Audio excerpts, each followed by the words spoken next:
Hey everyone! Welcome back to the channel. In this video, I'll show you how to change your PhonePe password easily in just a few quick steps. This is super important to keep your account safe and secure, so make sure to follow along till the end. And please subscribe for more helpful tutorials like this one. Alright, let's get started. First, open the PhonePe app on your smartphone or tablet. Make sure you have the latest version installed. That helps with both security and smooth performance. Once the app opens, look at the top left corner of your home screen. You'll see your profile icon or initials there. Tap on it to open your account settings. Inside your account settings, scroll down a bit and find the Change Password option. It's usually located under the Security or Privacy Settings section. Tap on it to move to the password change page.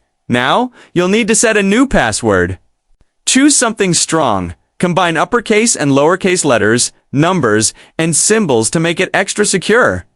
Avoid using simple or predictable passwords like your name or birthday. Once you've entered your new password, tap on Proceed to save it. That's it. You've successfully changed your PhonePe password. From now on, use your new password to log into your account. Changing your password regularly is a great way to protect your financial data and prevent unauthorized access. If you found this video helpful, please give it a thumbs up. Drop a comment below if you have any questions. And don't forget to subscribe for more tutorials on PhonePe, online payments, and app security tips. Thanks for watching, and stay safe online.